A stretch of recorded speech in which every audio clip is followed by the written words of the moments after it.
I don't think I'm ready to be a father right now. You know, But I'm ready to be like a cool uncle. I think that's same where here. Same that's here. like a good level, and I feel like I'm good to be Yeah. staying here. I mean, The you've been through fun uncle. the fun. Yeah. Hey there. Welcome to the Gluten-Free Organic Thoughts podcast, where you are encouraged to express your natural thoughts and views through casual, meaningful conversations that hopefully can lead to learning and understanding new perspectives. To find out more info, visit www.gfothoughts.com. Now, here are your hosts, Michael Wong and Robert Din. We hope you enjoy this episode. Hello, fellow new listeners, and welcome back, fellow loyal listeners. This is Michael, your co-host for the Gluten-Free Organic Thought podcast. And today's show, we're going to talk about fatherhood in 2020 and fitness. With that in mind, I have a good old friend of mine, Jonathan Hurd, with me, where he'll be sharing his journey, fatherhood, and his fitness experiences with us. And always co-hosting with me, Robert Dan. What's up, guys? It's good to be back. It's very early over here. It's 10, Yeah, it's barely 10 early. o'clock. We're in the West Coast, Jonathan. 10 you're in a.m. on the West Coast. Yeah, where are you at, John? Jonathan or John? Sorry, just call me Jonathan. If it's too hard, call me Hurd. But I'm in Atlanta. It's 1:16 here, so I appreciate these guys being flexible with my schedule. You know, because I have some things. Yeah, it's hard having a bi-coastal podcast because you gotta schedule times and stuff. Imagine when we have a group interview, when we have a group one, everybody's like scattered around east and west to try to coordinate with like 5-6 people. It's gonna be hard. I'm telling you, just to coordinate. Yeah. Let's start off with saying what we're drinking. Mike, what are you drinking? Well, so since only 10 a.m. right now, so I got my coffee ready to go. So yeah. Coffee. Yeah. Coffee, man. Coffee. That's bad right there. I'm trying to debate if I'm going to lie or be honest with what I'm doing. You can be honest. Just be honest, man. Just be honest. I'm on the Patron. Patron right there. 1 p.m. It's like Saturday fun day for you, pretty much. I mean, it's Saturday, right? You ain't got nothing to do. It's good. I was on the coffee train too, and then I saw that Jonathan was drinking, so I was like, you know what? It is 10 a.m. I could do a little. So I'm drinking a little bubbly. I got a sparkling rosé. I thought you were gonna level up. No, I guess not. Right? No, it's too early to level up because I was like, oh, I could go a little harder, but it's really just too early. It's more brunch time than it is anything. I haven't eaten anything yet either, to be honest, man. I mean, did you have lunch already? I have breakfast sitting right here next to me. Yeah. I still got like at least another hour and a half before my fasting ends. I'm doing that intermittent fasting, 16-18 thing. Are you doing it? 16-8, yeah. Yeah. What does that do for your health? Is that So I've been doing it on and off when I was traveling a little more, just because traveling, you eat crap. And so during that kind of time, I thought that was very helpful, let me tell you, because you pretty much booked around your traveling schedule and plus your meetings, things like that. And so that kind of helped out a little bit. Now that because of the quarantine, you tend to eat more often just because you're more bored, or it's easier to have access to eat more food, And so I've been pretty disciplined about it Monday to Friday, where I try to do my 14 to 16 during Monday to Friday, and then weekends I kind of let loose a little bit on Saturday and Sunday, like 14 hours, 13 hours. So right now, probably in an hour from now would be 14 hours. So I kind of let that slide a little bit. At that point, you can eat whatever you want, right? Yeah. So I still try to meet my calories. I still try to meet balance. At the end of the day, I feel more energized, at least personally for me. And everybody, has a different body, right? Yeah. And so for me, can you double down on food during that 8 hours and just gorge yourself for 8 hours, or is it you still have to be regimented in there? You want to maintain your normal calorie intake. You don't want to double the calorie intake, right? And the whole goal of that is actually to improve your metabolism. The intermittent fasting is supposed to improve your metabolism. I feel like as we get older, that naturally tends to slow down, and especially if you're not active. So we're sitting now more in day, 13, 14 hours a day in the chair during the quarantine time. Then you spend the next 8 hours sleeping. Therefore, when you get really active during the day, 2 hours. Mm-hmm. Yeah. Wait, so is it fully locked down out there? Like you can't go anywhere? For most places, it's not necessarily fully locked down. I think for us, at least we still go outside. Things like that. It's just that we work longer hours right now. Yeah, everyone's working from home, so then you're just like Yeah. sitting at your there's no like separation between home and work, so then you're always just at Really? work or at home at the same time. Yeah. How about you, man? What are you doing nowadays, man? What are you I doing in mean, Atlanta? I'm back in the swing of things, man. They sent us back. Like, I think, Office wise? yeah, I'm in the office full time. Wait, so Oh, wow. what are you doing? What are you doing now? I Yeah, mean, I'm an industrial engineering manager. I work in the logistics space. So nice. in a warehouse, right? We improve efficiencies. We deal with labor standards, capex projects, stuff Are you like doing that. project? Are you doing project related stuff? Are you doing specifically like actually like improving design stuff and Oh yeah. All that.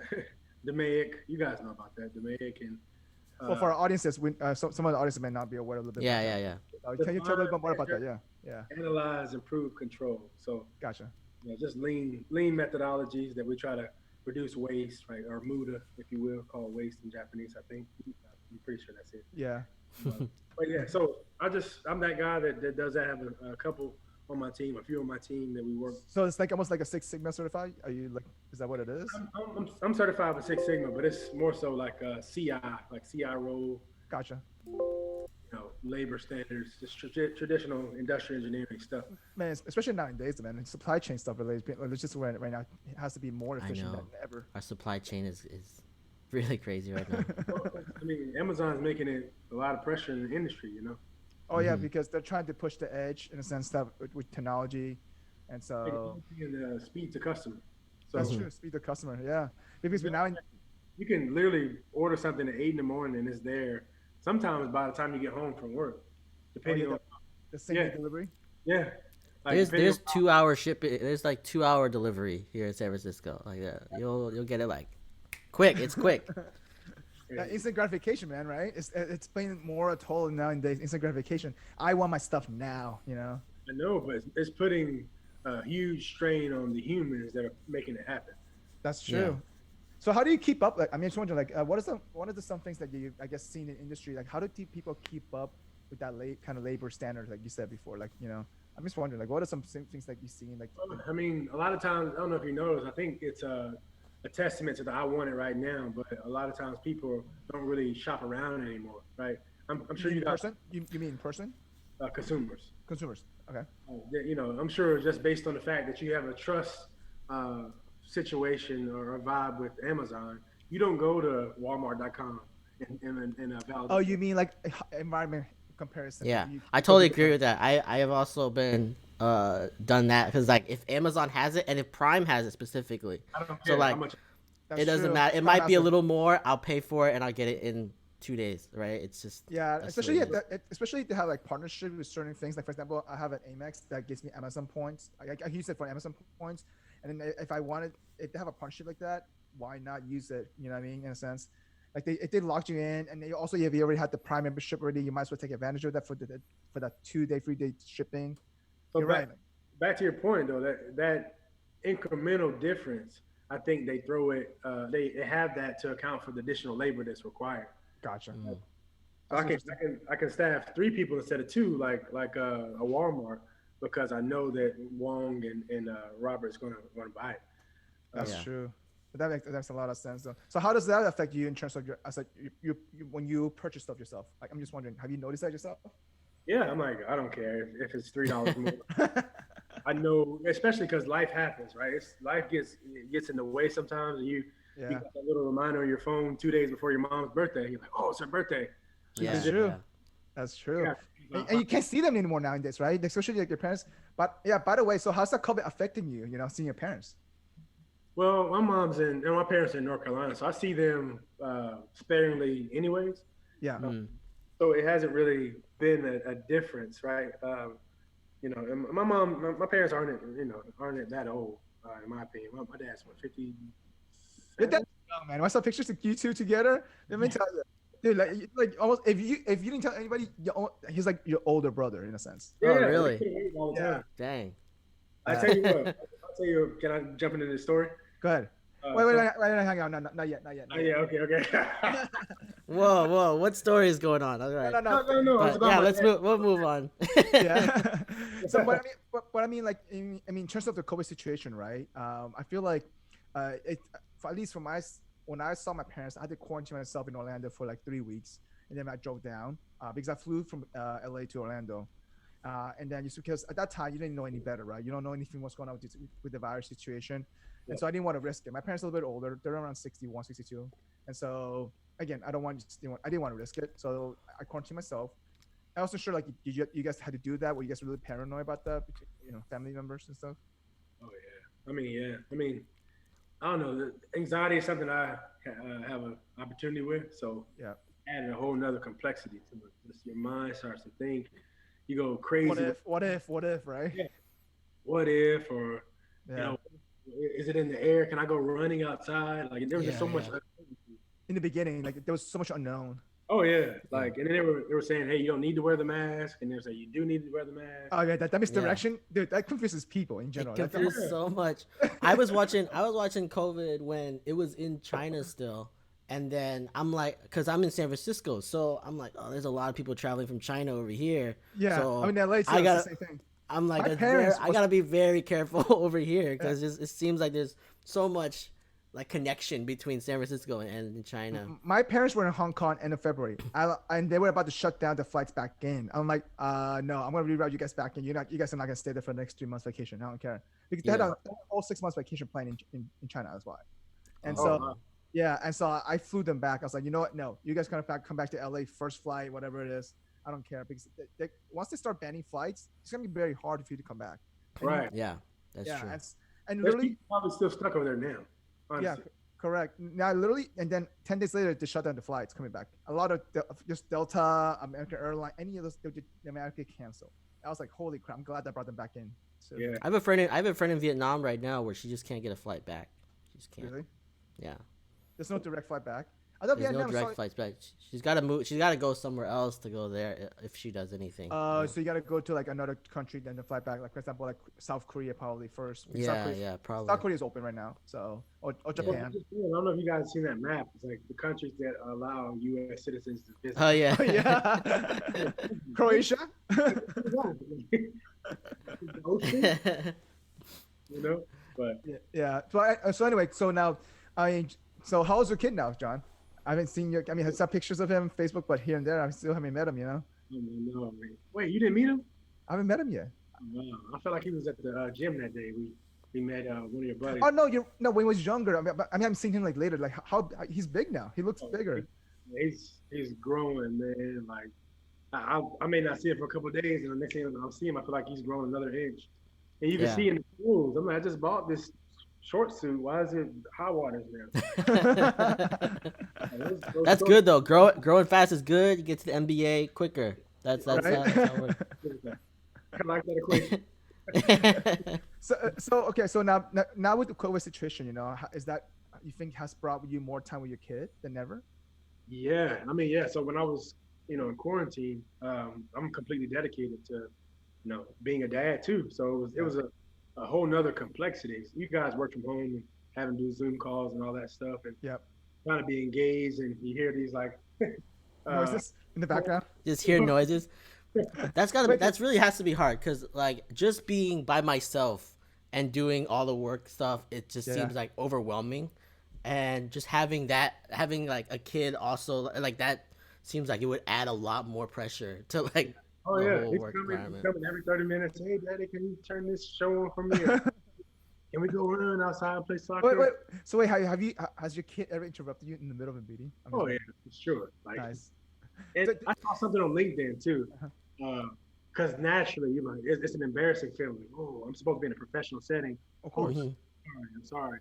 And somebody posted like, "Yo, I'm not sorry for being a parent, right?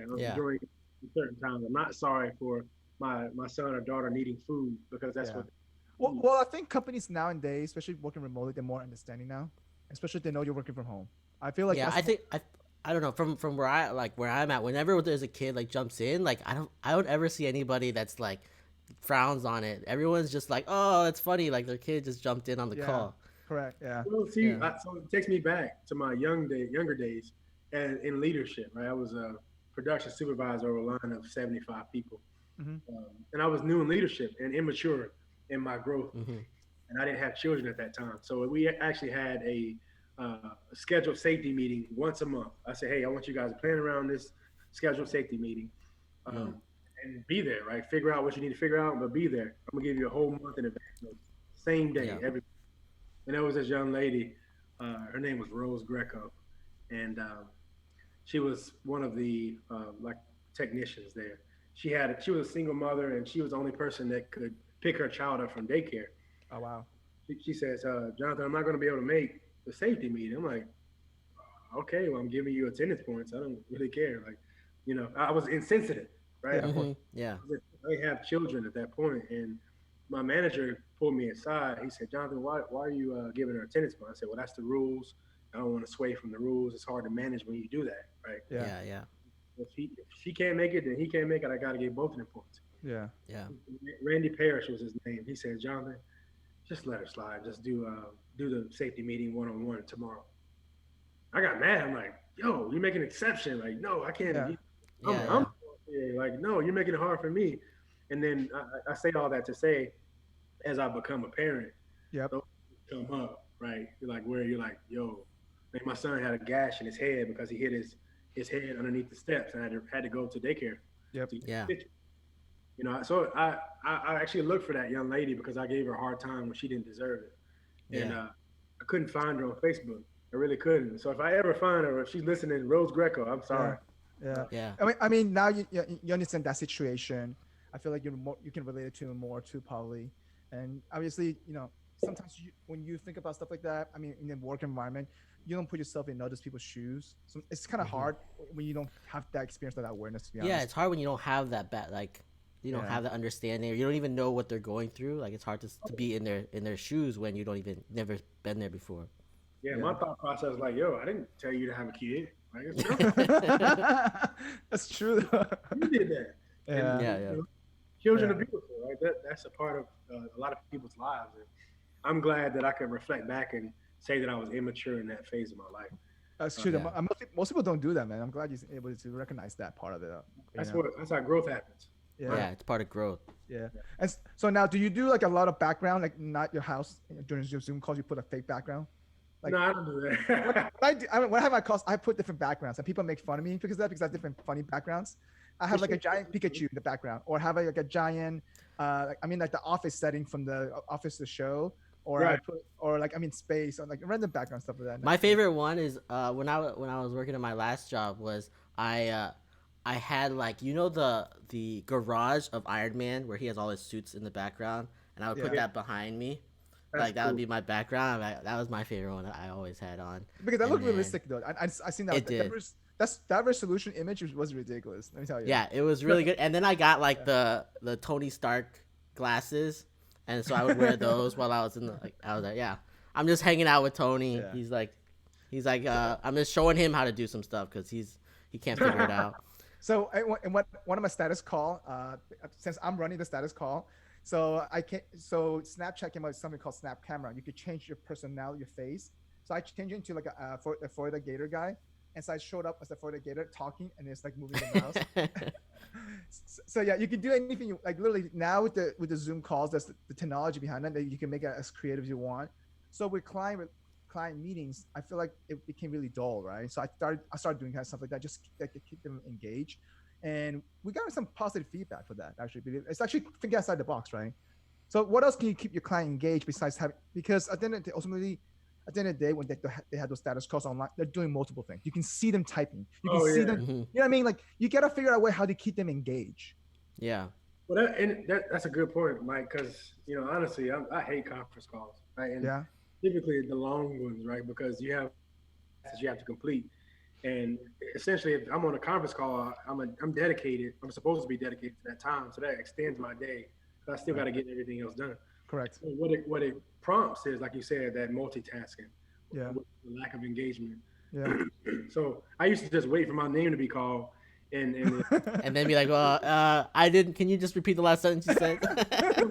I'm clear. Could you run that back? It's true though. I mean, we're all guilty of that. Okay, let me tell you. But you know what it is, right? It's when I was in conference calls before, when it was like in person, I would be on my computer doing the same thing. Like I would still be doing stuff on the computer. So then now it just like now you see everyone's face, so you can see the people who are multitasking. And I'm like, you can tell. Look at the eyes like scrolling. You know, you know, you can tell. I mean, at least John, you have a kid that says, "Oh yeah, sorry, that's my kid. Can you repeat that? Sorry, I couldn't hear you." You know, I could do that. Yeah, I could do that. You know, you can use it as an excuse. You know, Right. Well, you're giving him ideas now. He's gonna have all these different excuses written up. I mean, he's a boss. He can't come up with excuses. You know, let me tell you. That's true. That's true. I mean, okay, so now, obviously going back to the whole situation with COVID, now we you know, being quarantined. So, how does that affect it with, you know, having your kid inside all the time now, besides just being quarantined, inside working wise? How does that, you know, working? I seen you post a video working out with your kid, running, doing sprints, man. Oh yeah, I try to keep him active and keep his mind healthy because my son is an extrovert. Yep.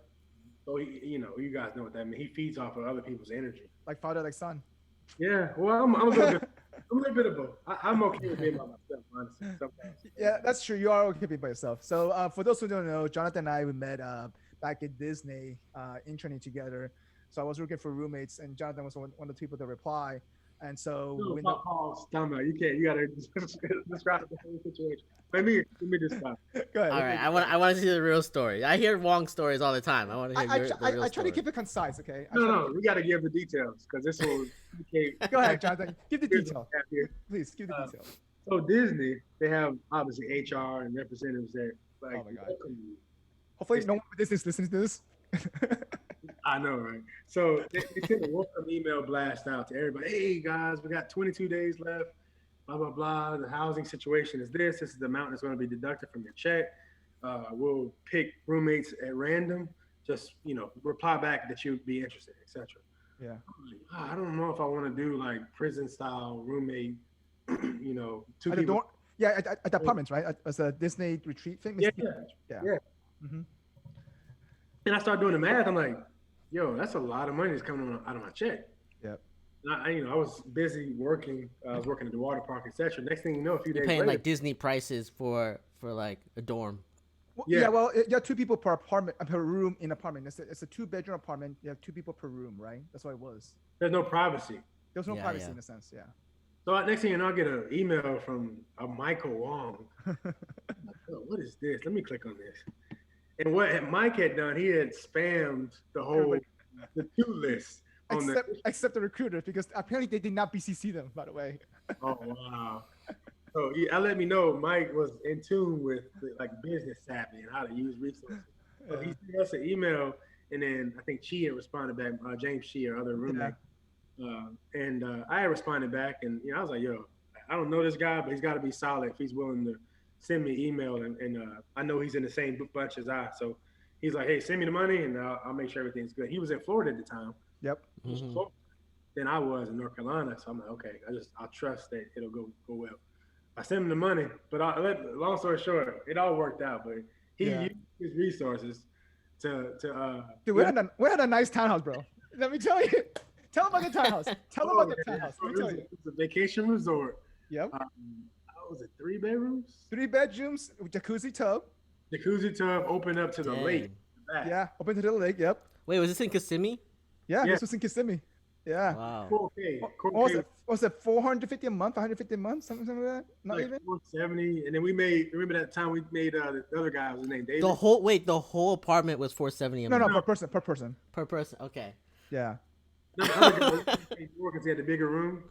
Remember that? Yeah, that's right. He paid for the bigger room. Correct. I remember that. Yeah. We tried to go up a little more, like you pay 600, so ours will come down.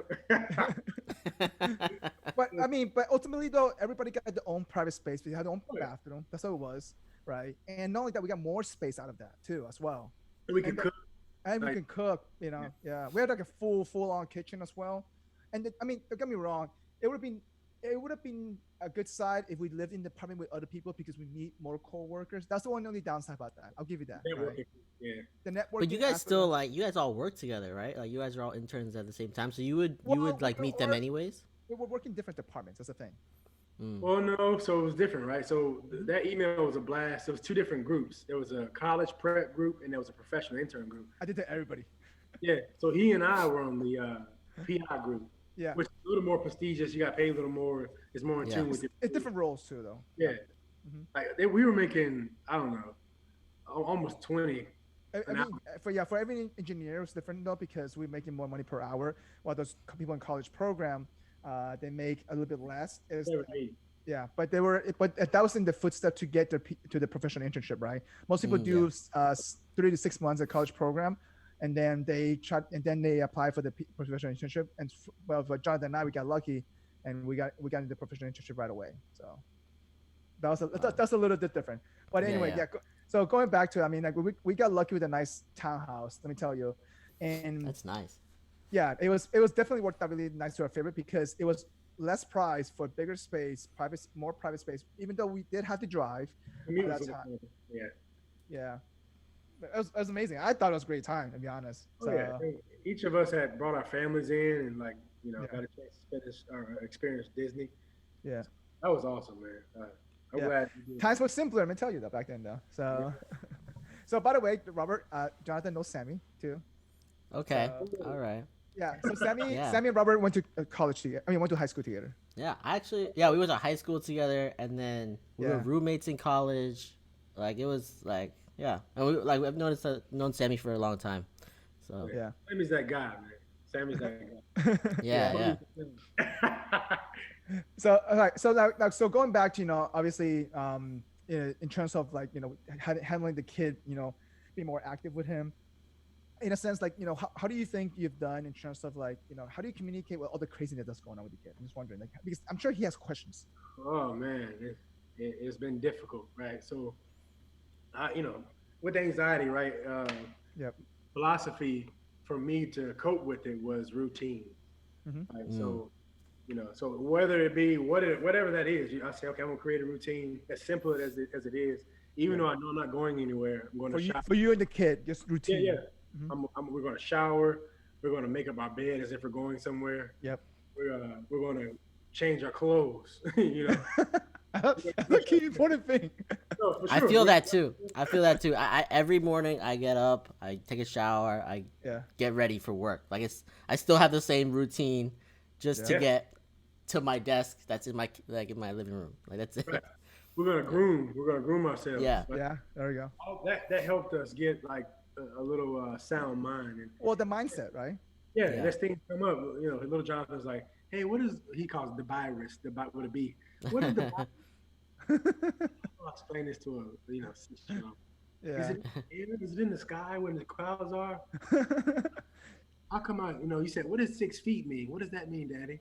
Yeah. Trying to explain what that looks like and why he has to wear a mask. Correct. And then that was a whole complexity in itself. And then this whole social injustice thing. Yeah, I was gonna get to my next question. How do you handle the social movement? Explain that. Obviously he hasn't seen that, experienced that. How do you handle that kind of talk with a 6-year-old? Like having a conversation with your 6-year-old son as to why a person was killed because of differences in their skin color, etc. He said, well, what does that mean? Like, what are all cops bad? Because my papa is a cop, and he's not a bad guy. Yeah. No, he's not a bad guy. And I said, I don't want you to fear them. You can still speak to them. Yeah. I'm trying to drive out that fear because that's a natural response. Yeah, for a kid, man, they don't know any better. They're either super curious and they can become really scared of it to even talk about it. To be honest. Daddy, why did he shoot him in the back? I haven't explained that. Why do I keep seeing these people, these names on the TV? Who are they? Haven't explained that. Because those are hard questions for even us as adults, right? Like we don't even understand what like we can't even really explain it because it just doesn't make any sense. And then try and explain that to a kid seems like so much more difficult too. He said, Daddy, why are all these people out here with all these signs? What does this mean? Yeah. I haven't explained that, and let him know that, like I said, not to be fearful of police but be cognizant of what's going on. Be aware. Yeah, be aware. You got to use smaller words, but that he's like, should I still say hello? Because I teach him to speak to the police and not fear them. Of course. Yeah. That I'm big on. Hey, how you doing? My dad's a cop. Yep. Yeah. You can't, in my opinion, you can't stand on the premise that all cops are bad. Correct. Yeah. So you give the benefit of the doubt. How you doing? and you don't fear them. And you always do the right thing, so that Correct. you know Yeah. you don't have anything to worry about. Yeah. I was gonna get to, I mean, your dad's a cop, right? How did he elaborate telling his grandchildren about this? You know what I mean? Like, I'm just wondering, like, how did that communication? At least you have that. You're lucky enough to have that kind of level of communication because you have an experience. You have a person who's actually a family member who's a cop, right? Imagine coming from a background, someone who had no experience in that part of that, has no network behind it. It's harder to explain, to be honest. That was a part of the saving grace with losing, I think, my son's perception of the authority. Mm-hmm. That was like the first premise. Well, why are they killing them? All cops aren't bad. My papa's a cop. Mm-hmm. Right. All cops can be bad because papa is a good guy. Yeah. Yeah. So that helped me. Like, yeah, you're right. That was my segue to coach him through Yeah. the uncertainties and the new heightened awareness, if you will. So that helped a lot. He's like, okay, yeah, papa, yeah, you're right. Okay, whew. Yeah, like keep it positive. Correct. Yeah. I mean, kids still, man, they absorb everything. Kids absorb everything, though. He didn't understand the color piece. I said, well, little Jonathan, you're black. He looked at his skin. He said, I'm not black, I'm white. Wait, that's what his response was? He's very light, right? Oh, really? Oh, okay. Very light. His complexion is really light. Okay. So he in terms of Crayola color. Got it. Oh, got it. Okay. I'm white, Daddy. I'm not black. And I had to kind of tell him, no, you're lighter skin, but you're black. He says, And he starts to, at that point, he started to register differences in his class. Gotcha. So he's black too? I didn't know that. Oh, so he started being more aware of it. Started being aware. At the playground. Right? Right. Before the identifiers were, the one with the light up shoes. Gotcha. The girl with well, I mean, kids in the playground, they don't care. They just play with each other. Hey, this is my new friend. John Smith, whatever it is. This is my new friend, Maria, whatever, and you just play with them. Remember that. Kids have I introduced that so early because I enjoyed the fact he didn't see color. Yeah. He allowed his. But imagine if adults didn't see color though. Imagine that. Right. Because like I said, he allowed his human perception to highlight the identifier of that person. Yeah. Oh, the girl with the little boy, the little brother that's older. Yeah. Could have been a white little girl. She could have been an Asian little girl. But he would never say that piece as the identifier. Did you tell him to remind that? Hey, listen, keep doing that though, because I think that's a huge message to him. How do you keep him aware, but not like using it as an identifier towards other people? Well, definitely that, but it's kind of it's twofold, right? Because in our culture, you still want to have pride in your ethnicity, right? So he's understanding of what's going on with the protests. He's understanding that he should be proud to be black or African American. He's really like, I hope I don't offend anybody, but a couple times he just comes up and says, "Black Lives Matter." Yeah. I saw it on TV, Daddy. And I was like, okay, well, all right, well, what does that mean? That means that that we shouldn't be getting killed. Police shouldn't kill people. It's not warranted. And regardless of race, but so it's twofold. I want him to own the fact that he's black and understand what that brings to today's society. I also want him to be a human and understand that all people are equal. Yeah. And if he can utilize other identifiers that aren't significant of the skin. Because like you said, human first, man, at the end of the day. Oh yeah. So because we're a young kid in a sense that, the last thing you want is a kid going to the playground and saying, hey, you're better than me because of my race. That's the last thing you want, to take it, for him to do. And because, I feel like kids are so innocent in a way that don't see color. I feel like if adults had that mindset first, it goes a long way. I feel like this world would be much, much better place, but we tend to lose that innocence because of that kind of, okay. It's good to have pride, I believe, to a certain degree, but also at the same time, being a part of community, I think human first needs to come about more than ever nowadays. But at the end, ultimately, listen, this is United States. We're made of 1,000 different type of people. The diversity is the beauty. I feel like especially in the U.S., where like everyone just came here and like there's so many different backgrounds, like why are you separating yourself as like separating certain people out, like versus like a segregation? Like why is there this type of mental segregation? Like it just doesn't make sense. Like we're in a society where like everybody is supposed to come here and like blend in together and just be one people, right? It doesn't make any I sense. think, in my opinion, the stereotypes highlight the differences so much. Right? A lot of the stereotypes are negative from different groups of people. That's true. That's true though, for sure. So how do you explain that to your kid though? Or do you even explain that to your kid? I'm just wondering. About stereotypes? Yeah. Yes, but you can't use that word. Yeah, I know. I tell him, you see that guy over there? I use real life example. See that guy? You see him with his pants down and you can see his boxers? So you better never do that. Gotcha. So you do by example. You say examples, which is smart because now you get them a visual. Say, hey, gotcha. That's smart though. I mean, being a father in 2020, let me tell you, is a whole different ballgame. I don't think I'm ready to be a father right now. You know? I definitely don't think I'm ready to be a father. I'm ready to be like a cool uncle. I think that's where that's like a good level, and I feel like I'm good to be staying here. I mean, the fun uncle. The fun I mean, you've been doing it for 5-6 years, man. Let me tell you, props to you. I know that you're a single parent yourself, right? And but I'm sure you have your family support.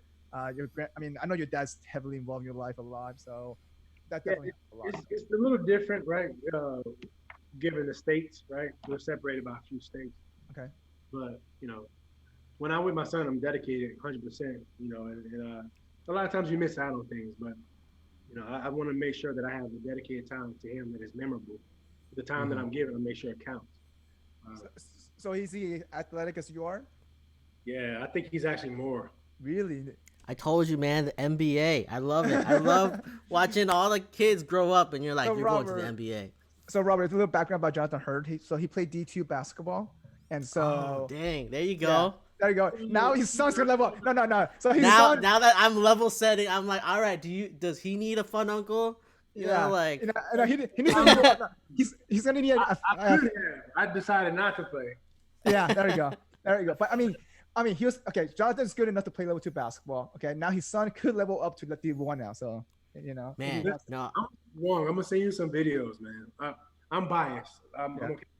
He's fast, right? I saw some videos. He's fast though. Footwork is ridiculous, like ridiculous. But does he enjoy soccer more than basketball? Just wondering. I don't know. I haven't introduced him to basketball yet. Oh, no basketball yet. Okay. Well, soccer is good for a kid because what you do is get him running. You get conditioning out of that right away. Yeah. Okay. During the quarantine, we ran 2 to 3.5 miles every single day. Me and my every single day. He could keep up. Kids have so much energy. Like I don't know. Yeah. I would never say I could keep up with a kid. That's we're running 8.5-9-minute miles, but that's pretty normal to be honest. For a kid to keep that up though, because your stride is like 5 strides of the kid. You know what I mean? Right.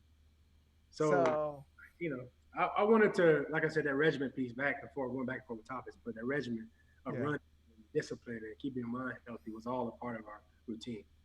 So I'm glad to hear that, man. That's awesome, though. Is there something like so now you're back to work, right? Like you're back in the office. Your kid's going to daycare. Is there something you miss about having? Yeah, I'm wondering about that life, like that, about the quarantine life versus now, or is it all just like very positive? Yeah, definitely. I mean, I enjoyed the one-on-one time. That it essentially extends your life, in my opinion, because you get ready, but you don't get as ready as you would have if you're going to the office. Yep. And you don't have that commute both back and forth, right? So essentially extend your day. I calculate about 2 hours. You get 2 hours of your life back. Yeah. Listen, I get 10 hours of my life back every single week. So back from traveling. Yeah, 10 hours. I'm not kidding. 10 hours. Literally 10 hours in a month. That's 40 hours. That's a whole working week. Correct. So let me think how much I save. That's true. I save about an hour a week, maybe, of total commute. Because like I live 5 minutes, like a block or 2 down the street from work. Even an hour ride, right?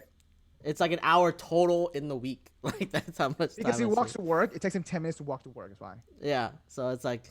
Yeah. It's really. So Robert lives in downtown San Francisco, and so everything's nearby him. So for us, you know, like I had to fly to my client, and you know, for you, you had to drive an hour in to work, right? So that's a difference in a sense. I mean, part of, I think, I don't know. To be honest though, now that I enjoy my life a little bit more, I feel like I don't know if I could travel 100% back. To be honest, I don't know if I can. No, like it changes things. So like It changes the perspective.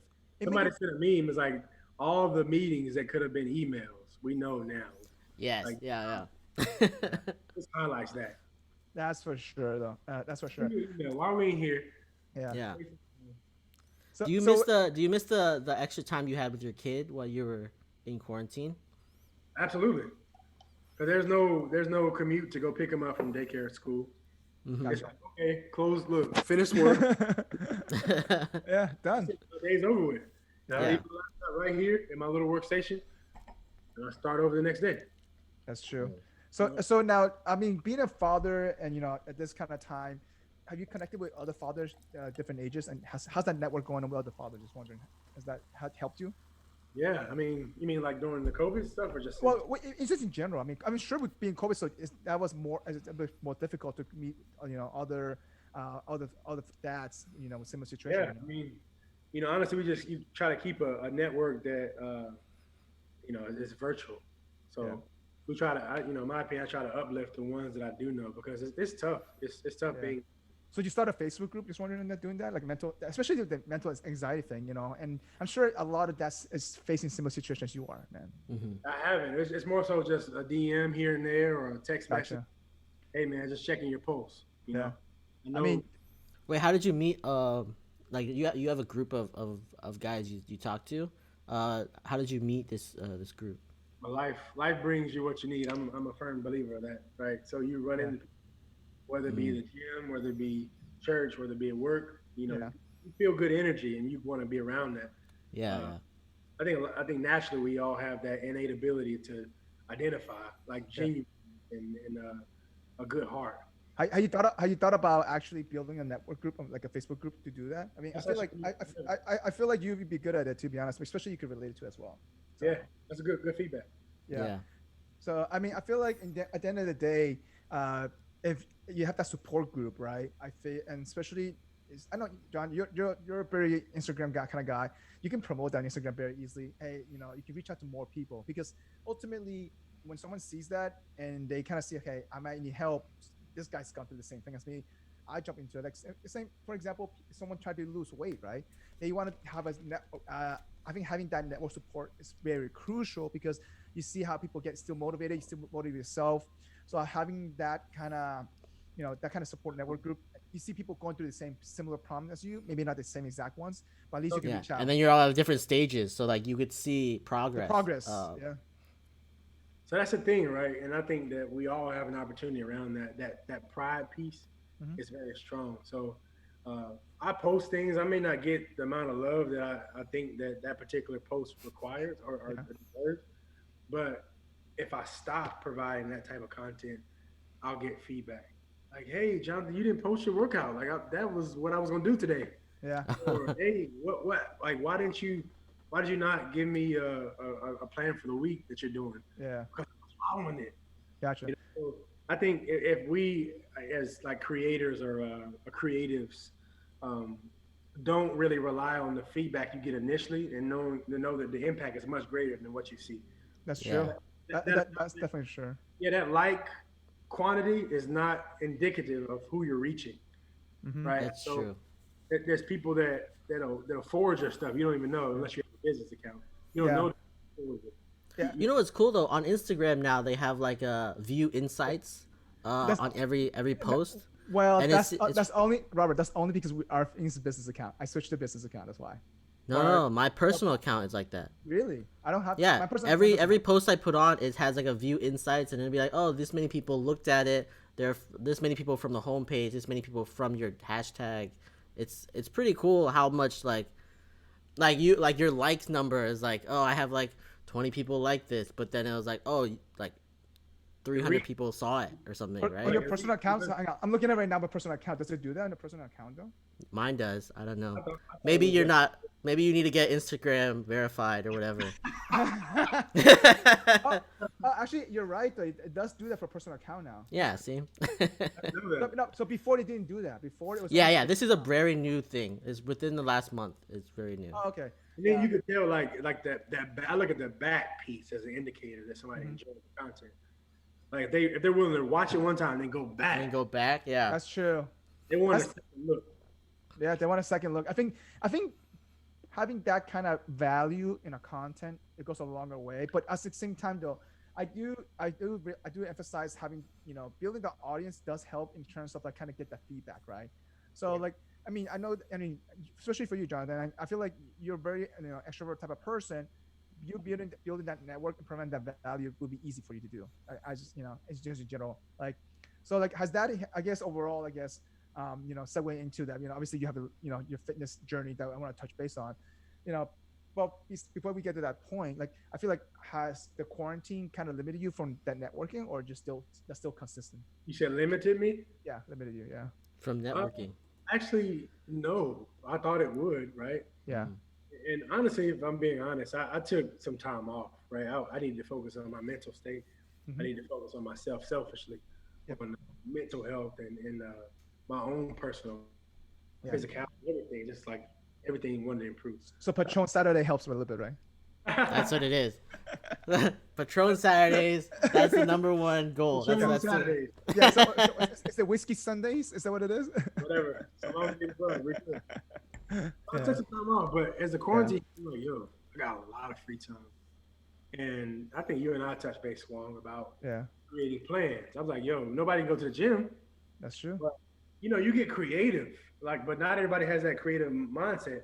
Yeah. Like, whatever platform you have, whatever tools you have, if they can create resistance on your muscles, like, you can grow. You can transform your body. You can order the pull-up bar that goes over your door swoop, stuff like that. So some people are lazy, some people aren't as creative, and they just want to plan. And then I don't think it's products that sell, it's people that sell, right? So I've always said that. Like, I'm not really a big fan of Icy Hot. But if I had an ailment, I remember that commercial because Shaq was on the commercial. Yeah, Shaq's on there. Icy Hot. That's what we need. I like Shaq. I'm buying it. I don't care. I'm buying it. Hey, that's also why those ambassador influencers makes a big deal, to be honest. Right. Yeah, influencers are very big. Like, I will buy products just because like a YouTube guy that I've been watching for a long time said that this is good.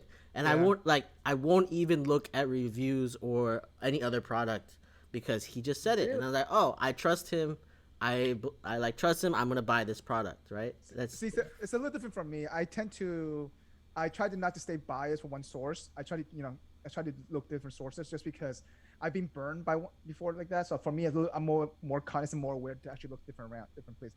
And also, knowing you guys knowing me, I always look for the best bargain. That's how I am actually. Yeah, you're looking for the best price. But yeah, but no, it's some people are just like you trust them enough where you're just like.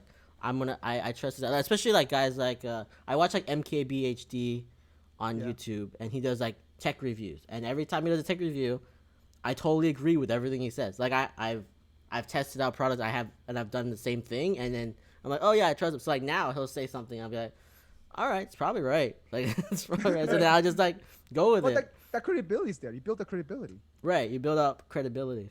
That's how they make their money, right? Yeah. Those clicks, those views. It's true though. Not those clicks, those view matters, but I feel like also, but they bring that value, right? So going back to that value, I think that ultimately, if we want to succeed with our personal self and we try to help other people, I feel like you have to sell yourself to a certain degree. You just have to do that. And part of it, you're your own brand, and part of it also as well is that it's yours, whether you like it or not. You're a social media content creator. I don't care what you say. You said me? Yeah. Yeah, you are, but you're doing it. Doesn't matter whether you like it or not. That's true. I don't want to be identified as that, but I do. Yeah. But you are though. In order for you to share valuable content information for people to actually, believe in you, you have to create valuable content, and you become a social media content creator, whether you like it or not. Especially nowadays.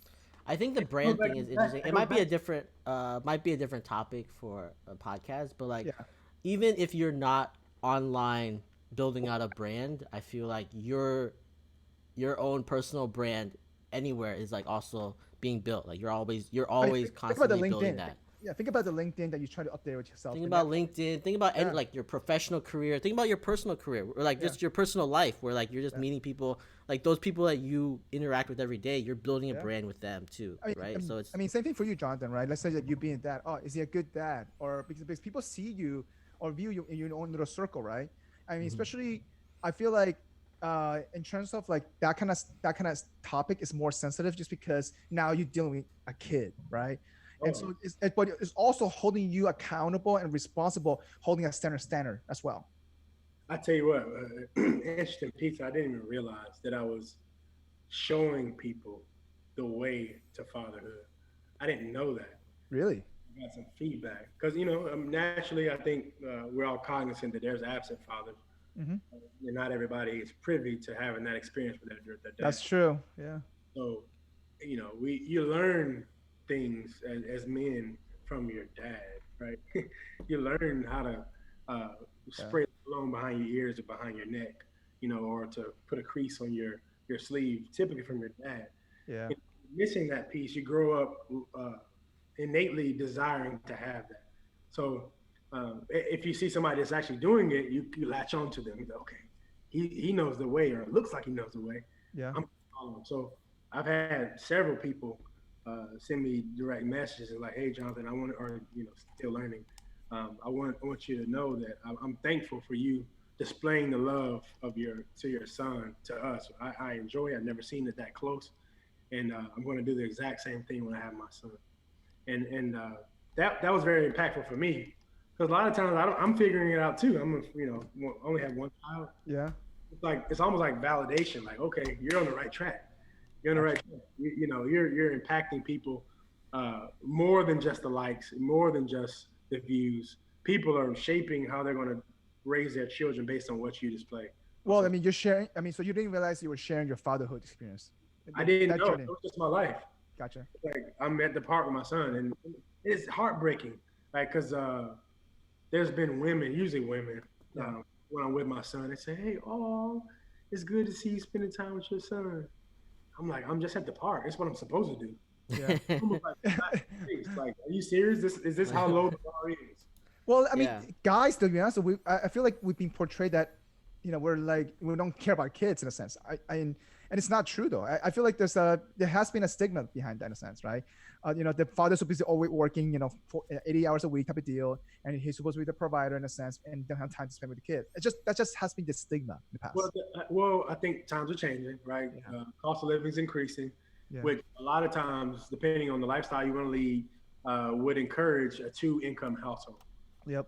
So that whole independent woman movement comes up, right? So the gender roles kind of change a little bit.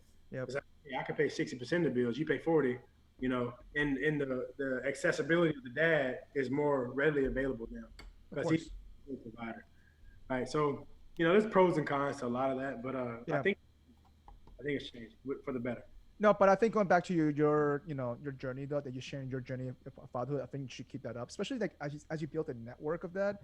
I feel like you're gonna maybe run into an issue where, hey, you don't know how to do certain thing. You can maybe reach out to your own network, say, hey, has anybody gone through this situation? And then you may get feedback saying, hey, Jonathan, I've done this in my past. This is what I've gone through the experience. They may share their experience to you, and you may learn something out of that, to be honest, as well. Yeah, that's good. There's been situations where I've run into that where life hits you like, oh, how do I navigate this as a dad? Or should I react this way? And I've had to result in my like innate instinct.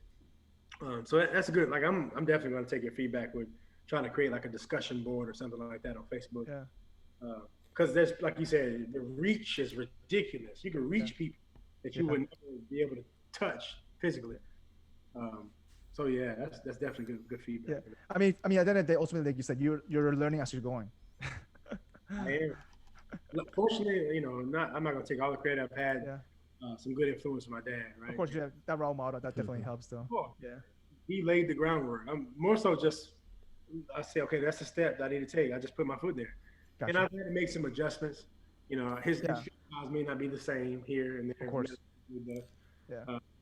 I feel like that's how it is when you have someone you're following. Is like you're always analyzing what they were doing and then adjusting. I feel like whenever or if ever I become a father, I'll look at what my dad has done and then take take the good things and like change what I feel like he could have done better. And I feel like that's just part of growth.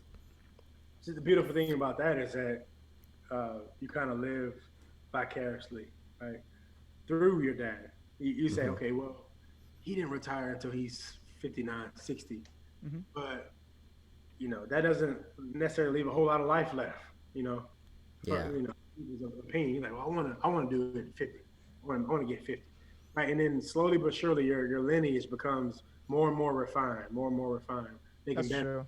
making more investments, making more entrepreneurial moves. Yeah. So that's what I've done. Like my dad has made, in my opinion, some mistakes. My parents have made some mistakes, and I say, okay, well, I'm a parent now. I'm not going to do that because it caused 7 years of heartache or 7 years Yeah. uh, Yeah. lack. So if we could like learn from people, that's why I've always catered to older people because they've been through stuff. And they say, well, Jonathan, maybe you don't need to switch jobs right now. Maybe that 7 grand ain't worth the skip. That's true. Yeah. Yeah. I mean, unless you see that ROI right away, the impact and stuff of that. Like, Right. for example, like it's kind of hard, but also you got to think about the bigger picture. We tend to forget about that a lot of the time, especially we live in day-to-day stuff and stuff happens. We tend to forget the bigger picture. Listen, I'm not. The last, at least myself, the last couple of 5, 6 years, I stopped planning bigger picture stuff, and then this last 2 years, I said that's when I realized, you know what, I need to start going back to it again a little bit more, because because that gives you the vision where you want to be, and then so like you said, you compare it to what your parents did, whatever it is, what the older people, people who had experienced what they did, and try to avoid those mistakes, because if you don't do that, you gotta repeat, you kind of reinvent the wheel, but the issues, Yeah. you know. Yeah. And Uh, nobody ever learns, right? So the people that are below you are looking at those same mistakes as your mom made or same mistakes your dad made. You're making them now. so how do you Mm-hmm. pass that on to your kid? I'm just wondering, like, how do you plan to pass that, It's all like, through actions. It's all through that because they don't really understand the words piece. yeah, Because that whole saying "do as I say, not as I do," I think that's that's a the fact. wrong way to do it. Because I hear That's you the wrong talk. way. Yeah, I hear Yeah, Yeah. you talking, Robert. You're telling me to do this. Yeah. Yeah. And Yeah. I see you doing this, yeah, so we'll do that too. that's Yeah. true. Yeah. That's true. Is there Alrighty. is there anything specific that you can think of that you'd be like that you would think your son is looking at what you're doing and be like, I'm gonna change that. Said that my son is doing. That you think that your son would look at you doing right now and be like, I think I should change that. Hmm. Patron It's a Saturday. hard question. It's a Yeah, hard question. So, okay. I'm gonna be honest. We're Yeah. here to be honest and Yeah. a sneak peek of people's lives, right? So social media. I follow a lot of women on social media. Mhm. So when you're scrolling, it's a lot of women, Okay. right? Bro, yeah. Hang on. How you join TikTok? You don't want to jump to TikTok. Yeah, let me tell I'm you not that. doing TikTok. I know Yeah. TikTok's Oh my crazy. God, you join TikTok. That's gonna be all you see. Like, Yeah, that's all you see. Seriously. So he said, "Daddy, you're always looking at women and girls on your phone. Your kid said You're that? always looking at girls on your phone. I see them." I was like, "Oh, no, I don't want that perception. Like I'm, like, because he don't know what a social media is. He just Wait, how'd you explain that to him? Just wondering. I tried to explain it. I said, "Well, there's other." Like I kept scrolling. There's a guy. look, there's someone else. Look, he's working out. That's my homeboy right here. That's my homie working out there. Yeah. So, I've been cognizant of like not trying to Yeah. do that or display that platform while he's around, because he's creating Yeah, this perception that my dad has all these women. Yeah. Yeah, you don't want that. That's the You last don't thing you want that. want. Yeah. Right. Yeah. Right. So it's not that I have all those women. It's just that's what I follow. So that's what's Gotcha. in my spirit. Imagine your kid going to the playground. Hey, you want to be from my Instagram account? Right. And he asked every girl. All the girls. He's like, oh, guys don't have Instagram. I just only the girls. So I'm gonna ask all the girls. But check this out. The reason why he says that, watch how impactful this is. The reason why he says that is because my daddy only has girls on his Instagram. Oh, that's the Okay. part. You see how impactful the fatherhood piece is? Yeah, I'm going to build my life based on what my daddy's doing. that role model. So if you don't do the right things, your children won't do the right things. That's true. Yeah. But if you, consequently, positively, Yeah. you do the right things, they'll do the right things. So So now that you're more aware about that now, so are you diversifying your following a little bit more? You can add mine. You can add mine, and then you get a different like thing in there. Asian persuasion in there. There we go. There we go. Because I think you're right. Like the action that the adult does impacts a lot with the kids, right? And they follow. They like I said, they're sponges and they absorb. I was visiting one of my friend's kid, and he's like 3 years old. And let me tell you, this kid running he's sharp. And I was actually taking some. I was organizing a table, just like moving, magazine things like that. The kid just came out and just helped, like literally, like because he just saw me doing it. Yeah, he started doing it. Yeah, no question asked. So I'm helping you. Yeah, it's helping you. Yeah, that's it. And it's crazy. Like I'm sure that happened to you plenty of time. So powerful. Think about this. Like I don't want you guys to think about it. Maybe may not come right now, but yeah, after we finish this, there's things you do right now that you don't know why you do them until somebody asks you. They say, "Hey, Jonathan, why do you?" Most people wear their watch on their non-dominant hand. Yeah, is it fair to say? Non-dominant hand. Non-dominant hand. Yep. So the person that wears it on their dominant hand, somebody might say, "Hey, why do you wear that on your dominant hand?" And it hits you like, I don't know. And it hits you like, my daddy used to do it. Well, the subconscious mindset. Right. Subconscious, right? Yeah. Subconscious mindset, yeah. So you can create those positive things, whether they know why they're doing it or not. Yeah. They create this person that's is pure in the heart, yeah, and a good person for our universe. So that's true. That's what I try to do. Like little Jonathan, he was, I'm not the perfect person or perfect dad. I have my opportunities, but I try to include him on things that are impactful, like feeding the homeless. Gotcha. Mm-hmm. We fed the homeless several times and went to, Burger King. How did he react to that? I'm just wondering. I'm curious. He was very open to it because he's a sponge, like you mentioned. Yeah. He's a sponge, so I could continue. Did he know what a homeless person meant, at least before? I just know what that was. Okay. So what does that mean? I said, that means they don't have any home. I'll send you the video. I got it on video. Yeah. So now every time we're driving, it's so impactful. If you see somebody that potentially looks homeless or doesn't have a place, yeah, are they homeless? And if we have food in the car, he said, "Dad, can we stop and give them food? Can you please pull over?" Wow, that's good. Wow. Because we left for an outing on Saturday, and I wanted to have him a snack. So I gave him his Fritos. I had my Doritos. Yep. He hadn't eaten anything yet. We pulled around the corner. He said, "Hey, Daddy, they have a sign. Is that person homeless?" I said, "It looks like it." And at that point, we had passed that person already. He said, "Can you please turn around? Because I want to give them my Fritos." Really? Wow. I turned around, and I didn't, Yeah, you're not gonna say no to your kid for that. Let me tell you. No. I said, I turned around. I said, I didn't want him to engage with them because it's COVID and stuff. Correct. So I said, "Give me the Fritos," and it gave him so much joy. Of course, yeah. Help others. So, and another thing, right? It's just, man, I just love being a father. But he says, "Daddy," he opened up his closet. It's full of toys, right? Ton of toys. He never even played with. Yeah. He said, "Dad, I have way too many toys." I said, "What do you mean?" wait, that's pretty good. Like your kid knows your kid that he has too many toys. I have too many toys, Daddy. I think we should give these to the homeless. Oh wow. I was like, "What?" He said, "Yeah, I think because if there's homeless people, that means they may have children, and the children don't have toys." So he's actually processing in his head. Damn, that's crazy. I said, "You get all the toys you don't want or that you want to give away, and we'll go and we'll give them to homeless." Hey, listen, and that means he is also realizing that material's not everything. That is a level that I didn't think of. Like I thought he would be like, you know what, they don't have anything to do, so maybe they want to play with toys. But no, he's thinking like they might have kids that would need toys. Oh man. So this goes on. I feel like your kid might be smarter than me. I don't like this conversation. I mean, this goes on beyond the food, like giving away food, man. This is great though. I think. Right. So, and then as we were passing the Frito homeless guy, he said, "Daddy, nobody stopped for homeless. Nobody stopped. Yeah. Wow. Nobody stopped for him. Why can't we help him?" Like he got upset. Like he was like, "We need to help. We got to help. Because I teach him like, hey, if you can help, If you can't help, yeah, that's true though. If you can't help, that's the don't thing. stretch yourself. But if you can, you have the Yeah. resources. Because ultimately the responsibility, you got to take care of yourself first before you can take anybody else. Preservation is the number one rule, right? Yeah, I completely agree. He was upset. He saw this car zooming, shoom, shoom, shoom, and the homeless guy, when he had his little KN95 mask on. Yep. Nobody stopping to help him, Daddy. Can you turn around and give him the Fritos? I was like, wow. And I mean, that's your kid teaching you something, man. Correct. Not the other way around.